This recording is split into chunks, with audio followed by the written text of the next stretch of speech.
Hello, high-level listeners. Welcome to our brand new series on commonly used business English phrases. If you work in an office, you attend meetings, or send emails in English, you've probably heard or at least seen a lot of these phrases that don't always seem very clear at first.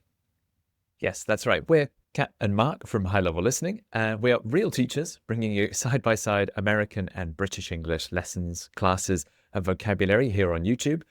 We want to do a business English video because business English has its own style, and sometimes people like to use cliches or buzzword trendy phrases without thinking, especially in the office. These are very commonly used. They use them because everyone else uses them. You don't have to use them all the time, but it's important to understand what these phrases mean when you do hear them.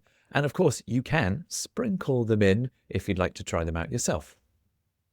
Now, like Mark said, these are sometimes even overused, but don't worry that they're a little overused. Just don't try to overuse them yourself, okay? They're still important and people do still use them quite a bit. So in today's episode, we're covering 5 phrases that are used in everyday workplace conversations. Let's go through them quickly before we hear them in action. Touch base, move the needle, on the same page, put a pin in it, and drill down. So the first one in the list is to touch base. You'll hear, let's touch base. And that means you want to quickly check with someone. Maybe you were working on something earlier, then you separated to work on it privately, and then later you come back together. Let's touch base. What's new? How did you get on? Did you make any progress? That is touching base. You might hear or read, I'll touch base with you later today about the schedule. In other words, we're going to talk about the schedule later.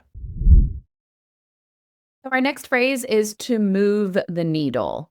To move the needle. Now, a needle is something that you use to sew with, right? If you move the needle, you're making a big difference or you're making a change, usually in a positive way. So if we're making progress and we're creating results, right? So this new strategy should really move the needle on sales.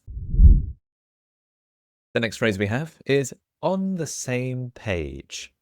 Are we on the same page? Let's make sure everyone is on the same page. Means that we all have the same understanding. We all have the same goal. You might have a discussion to make sure you're all on the same page, and then you can get to work. In a meeting, you might hear, before we start, let's make sure we're on the same page about our goals. So everyone's working together. This next phrase is kind of interesting because if we put a pin in something, it basically means that, so you can kind of think that we're moving along, we'll just put a pin in it, okay? That means we're going to pause this conversation. We're going to stop talking about this, but we might be able to come back to it later. I think sometimes when people use this, it might be a polite way to tell you to stop talking about something, but some people will say, okay, let's put a pin in it and we'll continue tomorrow, meaning let's stop now and continue later. The last phrase we've got is drill down. A drill is usually a tool to make a hole. Drill down is when you go deeper and deeper. And this is a way of saying looking at something in more detail, doing more research, more analysis, looking at the numbers more closely.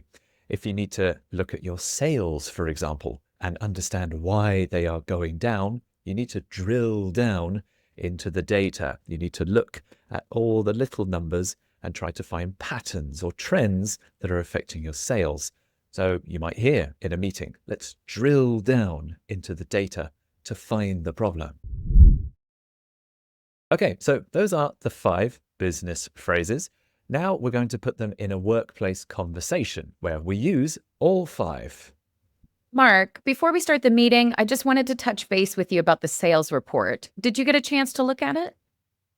Yes, I did. I think it's looking good overall, but I'd like to drill down into the numbers a bit more before we finalize it.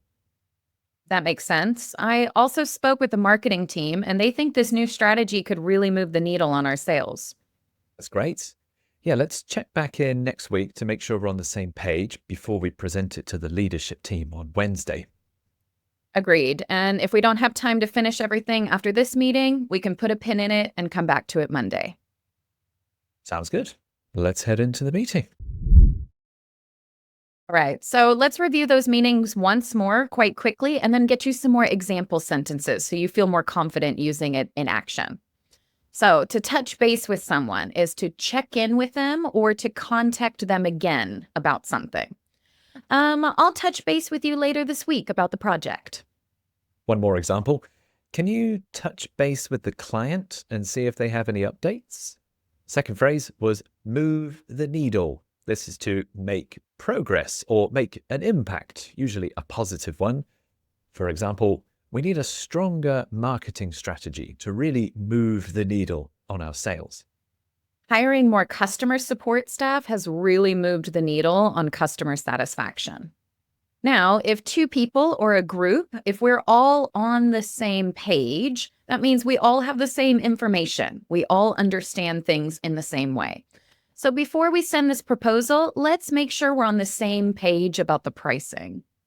I just want to check that we're on the same page before I finalize the report. The fourth phrase was to put a pin in it.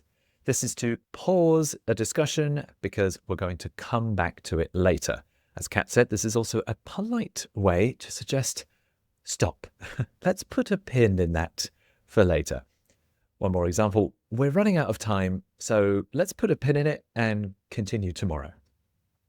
If put a pin in it is a little difficult, you could say put a pin in this or put a pin in that. It'll have the same meaning, but you won't trip up over your words if it's a little difficult to say. You know, this is a good idea, but let's put a pin in that for now and revisit it next quarter. Our next one, drill down. This is when we really want to analyze and go into those really tiny details, right? So before we make a decision, we need to drill down into the financial data. One more example. Let's drill down into these survey results to see what's driving customer complaints. All right, so there you have it. 5 business English phrases you'll hear in meetings, emails, and daily office conversations.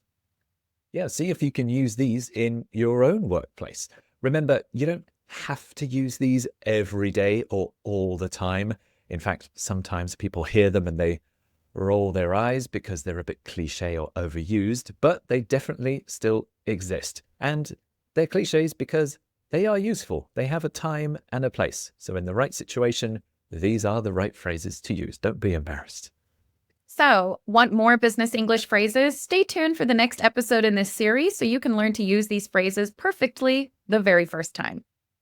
Yes, and don't forget you can get a PDF transcript of this episode and all of our other episodes as well. That's a file you can download to take offline and study along at your own pace. You can get that by becoming a high-level listening member, and you can see the link to get that in the description below. Thank you so much, everybody. We'll see you soon for our next video. Bye, everybody. Bye-bye.